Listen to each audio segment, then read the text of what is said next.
Salut! Ouais, je dis salut comme ça parce que je suis de l'école ernestienne, comme vous le savez.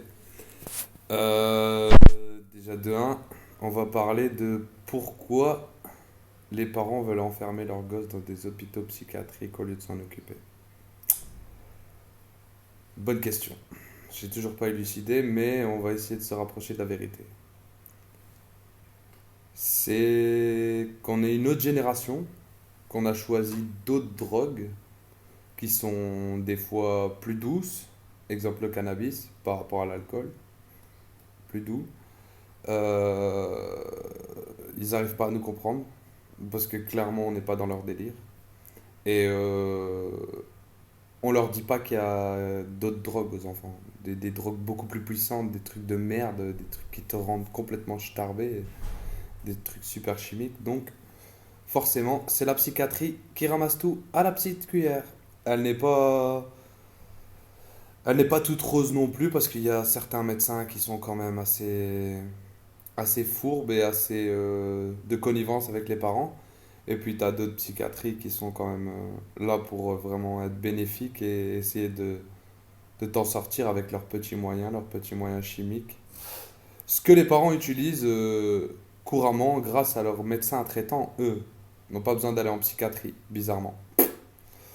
Va t'en comprendre. Donc on se retrouve avec des petits qui vont à 16 ans, 15-16 ans, dans des hôpitaux psychiatriques, qu'on dit fou, qu'on attache, tout ça, c'est la réalité. Et franchement, j'ai vu tout ça, ça m'a écœuré. Je l'ai raconté aux gens, les gens sont choqués, mais il n'y a jamais personne qui a dit ouais, Victor, ce que tu m'as raconté, c'est tellement un truc de fou, on va faire une manifestation devant les marronniers, quoi. Non, trop en flip, parce qu'il y a des juges, il y a des trucs, il y a des chics, des tchaks. Après, faut démêler tout ça. Les bons juges, les mauvais juges, c'est comme chez les flics. Il y a des bons, il y a des mauvais. Il faut pas généraliser.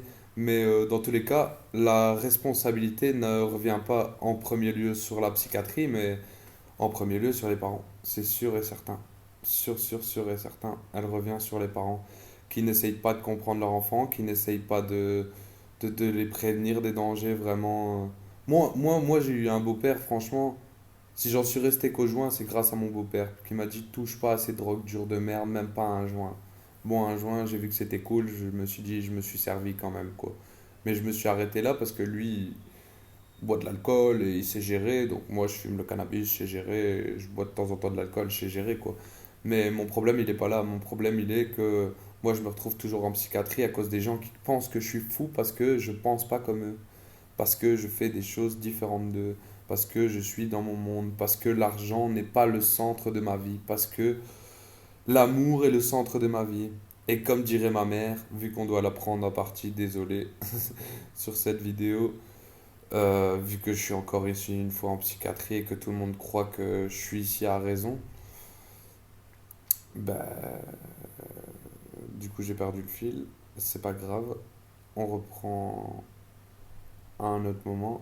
Ouais, je prends à partie ma mère qui elle ne comprend pas pourquoi j'ai pas besoin d'argent, qui elle dit on ne vit pas, voilà pourquoi je pensais à elle. Elle dit on n'y vit pas d'amour et d'eau fraîche. Non, on vit pas d'amour et d'eau fraîche, mais on peut très bien vivre d'amour et d'eau fraîche et de besoins vitaux, c'est-à-dire manger, se loger, être en sécurité et dessiner, et voilà quoi. En fait, ce qu'elle t'explique, c'est clairement, si t'es pas un bon petit monton, si tu fais pas beaucoup d'argent, si t'as pas une belle maison, tu seras une merde à mes yeux. Tu pourras, si tu vis dans la rue ou que tu es marginal, je ne t'aimerai pas. Je ne t'apprécierai pas, je ne te supporterai pas. Et c'est vraiment la plus importante que je vais faire ici parce que vraiment, et j'espère qu'elle durera pas longtemps parce que franchement, j'ai pas envie de m'énerver longtemps là-dessus et dire tout ça. Alors que franchement, la psychiatrie, ça peut être utile pour des vrais schizophrènes, mais je n'ai aucune vision. Quand je suis tout seul, je ne suis pas du tout quelqu'un qui psychote, qui... Mais c'est les gens qui me font psychoter parce que je réfléchis sur leur cas tout le temps. Je me dis, mais qu'est-ce que je leur ai fait pour qu'ils m'emmerdent à ce point? On me dit que je suis un bon papa, que tout ça, que tout va bien. C'est juste que moi, je dis des trucs décousus, incohérents. Alors c'est pour ça que maintenant je fais des vidéos, pour que ce soit cohérent et un minimum écouté et qu'on puisse mettre replay sans que je répète, répète et répète, comme dirait l'autre. Répète et répète sur un bateau. Tu vois, c'est l'histoire. Après, on dit je suis logoréique. Logoréique. Mais en même temps, si t'as pas compris une fois, que je te le répète une deuxième fois, ah là, c'est l'heure de manger. Tu vois? Ça s'appelle être privé de liberté grâce à ses parents.